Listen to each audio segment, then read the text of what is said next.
ಹೊಳೆನರಸೀಪುರ ಪಟ್ಟಣದ ತಾಲೂಕು ಕಚೇರಿಯಲ್ಲಿ ರಾಷ್ಟ್ರೀಯ ಹಬ್ಬಗಳ ಆಚರಣೆ ಸಮಿತಿ ವತಿಯಿಂದ ಬಸವಣ್ಣನವರ ಜಯಂತಿ, ಕೈವಾರ ತಾತಯ್ಯನವರ ಜಯಂತಿ ಹಾಗೂ ಮಹಾವೀರ ಜಯಂತಿ ಕಾರ್ಯಕ್ರಮ ಆಯೋಜನೆ ಮಾಡಲಾಗಿತ್ತು.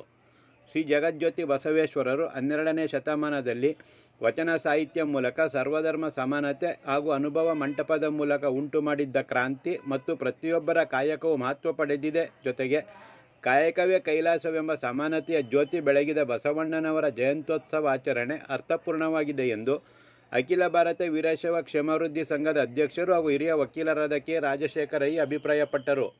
ಜಯಂತ್ಯೋತ್ಸವ ಕಾರ್ಯಕ್ರಮದಲ್ಲಿ ಭಾಗವಹಿಸಿ ಮಾತನಾಡಿದ ಅವರು, ಸಾಮಾಜಿಕ ವೈಪರೀತ್ಯವನ್ನು ಸಮಾನತೆಯ ಶಿಸ್ತಿನಲ್ಲಿ ಸರ್ವರನ್ನು ಸಮಾನ ಭಾವದಿಂದ ಕಾಣುವ ಜೊತೆಗೆ ಸರ್ವರ ಮನೋಭಾವವನ್ನು ಸಮಸ್ಥಿತಿಯಲ್ಲಿ ತರುವ ನಿಟ್ಟಿನಲ್ಲಿ ಬಸವಣ್ಣನವರ ಆದರ್ಶ ಜೀವನ ಇಡೀ ಮನುಕುಲಕ್ಕೆ ಹೆಮ್ಮೆಯಾಗಿದೆ.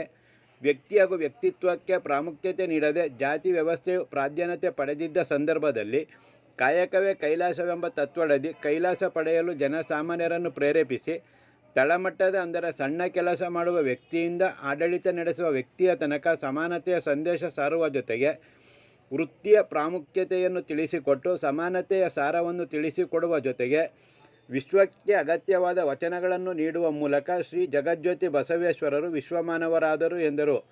ಕಾರ್ಯಕ್ರಮದಲ್ಲಿ ತಹಸೀಲ್ದಾರ್ ಪ್ರವೀಣ್ ಕುಮಾರ್ ಪಿಸಿ, ಬಿಇಒ ಸೋಮಲಿಂಗೇಗೌಡ, ಕೃಷಿ ಇಲಾಖೆ ಸಹಾಯಕ ನಿರ್ದೇಶಕಿ ಸಪ್ನಾ, ಸಿಡಿಪಿಒ ಜ್ಯೋತಿಲಕ್ಷ್ಮಿ, ಶಿರಸ್ತೇದಾರ್ ಲೋಕೇಶ್, ಪುರಸಭೆಯ ರಮೇಶ್, ಅಖಿಲ ಭಾರತ ವೀರಶೈವ ಮಹಾಸಭಾ ತಾಲೂಕು ಘಟಕದ ಅಧ್ಯಕ್ಷರಾದ MS ದೇವರಾಜಪ್ಪ, ಶ್ರೀ ವೆಂಕಟೇಶ್ವರ ವಿದ್ಯಾಸಂಸ್ಥೆಯ ಮುಖ್ಯ ಶಿಕ್ಷಕ ಚಂದ್ರಶೇಖರ್, ವೀರಶೈವ ಜನಾಂಗದ ಮುಖಂಡರಾದ ಜೈಶಂಕರ್, ಶಿವಾನಂದ, ಲೋಹಿತಾಶ್ವ, ಜಗದೀಶ್ ಹಾಗೂ ಇತರರು ಇದ್ದರು.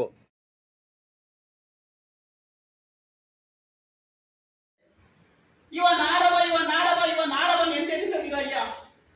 ಇವ ನಮ್ಮವ ಇವ ನಮ್ಮವ ಇವ ನಮ್ಮವ ಇವ ನಮ್ಮ ಮನೆ ಮಗನೆಂದೆನಿಸಿರಯ್ಯ. ನೋಡಿ, ನಮ್ಮಲ್ಲಿಯ ವೈಚಾರಿಕ ವಿಭಿನ್ನತೆಗಳು, ಜಾತಿಯ ವೈಚಿತ್ರಗಳು ಮತ್ತು ಸಮಾಜಿನ ಮೇಲು ಕೀಳುಗಳು ಸಂಪೂರ್ಣವಾಗಿ ನಾಶವಾಗಬೇಕು ಅಂದ್ರೆ ನಮ್ಮಲ್ಲಿರುವ ನನ್ನತನವನ್ನ ಬಿಡಬೇಕು. ಇವ ನಾರವ ಇವ ನಾರವ ಇವ ನಾರವನೆಂದೆನಿಸಿರದಯ್ಯ. ಇವರು ಯಾರು ಯಾರು ಯಾರು ಯಾವ ಜಾತಿಯವರು, ಯಾವ ಕುಲದವರು, ಯಾವ ಮತದವರು, ಯಾವ ಬಂಧುಗಳು, ಯಾವ ಭಗಿನಿಯರು ಅಂತ ಕೇಳೋದಕ್ಕಿಂತ ಮುಂಚೆ ಇವ ನಮ್ಮವ ಇವ ನಮ್ಮವ ಇವ ನಮ್ಮವನೆಂದಿಸಿದರೆ, ನಮ್ಮ ಮನೆ ಮಗನೆಂದಿಸಿದರೆ, ನಮ್ಮ ಮನೆಯ ಮಗ ಅಂತ ನಾವು ಭಾವಿಸಿದ್ರೆ ಯಾವ್ದಾದ್ರು ಸಮಸ್ಯೆಗಳು ಸೃಷ್ಟಿಯಾಗುವ ಸಾಧ್ಯತೆ ಇಲ್ಲ. ಜೊತೆಗೆ ಸಮಾಜದಲ್ಲಿ ಸಚ್ಚಾರಿತ್ರಗಳನ್ನ ನೀಡುವ ನಿಟ್ಟಿನಲ್ಲಿ ಒಂದು ಮಾತು ಹೇಳ್ತಾರೆ, ಆಚಾರವೇ ಸ್ವರ್ಗ, ಅನಾಚಾರವೇ ಹಣೆ. ಮನುಷ್ಯನಿಗೆ ಆಚಾರವಂತನಾಗಿ ಬದುಕಿದರೆ ನಾವು ಸತ್ತ ಮೇಲೆ ಸ್ವರ್ಗವನ್ನು ನೋಡುತ್ತೇನೆ ಅನ್ನುವಂತಹ ಮೌಢ್ಯದ ಕಾಲ.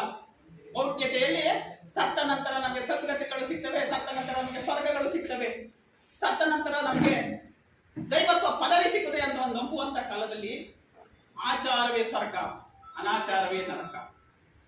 ಮರ್ತ್ಯಲೋಕ ದೇವಲೋಕವೆಂಬುದು ಬೇರಿಲ್ಲರಣ್ಣ. ಸತ್ಯವ ನುಡಿಯುವುದೇ ಸತ್ಯಲೋಕ, ಮಿಥ್ಯವ ನುಡಿಯುವುದೇ ಮರ್ತ್ಯಲೋಕ.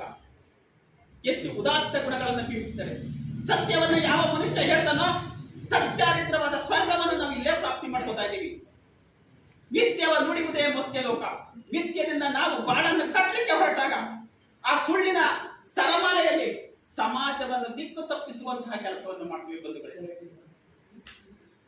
ಜೊತೆಗೆ ಸಮಾಜವನ್ನ ಸ್ಪಷ್ಟೀಕರಿಸುವ ಒಂದು ಸಮಾಜದ ಅಂಕುಡೊಂಕುಗಳನ್ನ ತಿದ್ದಿ ತೀಡುವ ದೃಷ್ಟಿಯಲ್ಲಿ ಒಂದು ವಚನವನ್ನು ನೆನಪಿಗೆ ಬರುತ್ತೆ. ಒಲೆ ಹತ್ತಿ ಉಳಿದಡೆ ನಿಲ್ಲಬಹುದಲ್ಲದೆ ದರೆ ಹತ್ತಿ ಉಳಿದಡೆ ನಿಲ್ಲಬಹುದೇ. ಸಮಾಜವನ್ನು ಜಾಗೃತಗೊಳಿಸಿದ ನಿಟ್ಟು ಶರಣ ಬಂಧುಗಳೇ. ಒಲೆ ಹತ್ತಿ ಉರಿದಡೆ ನಿಲ್ಲಬಹುದಲ್ಲದೆ ದರೆ ಹತ್ತಿ ಉರಿದಡೆ ನಿಲ್ಲಬಹುದೇ.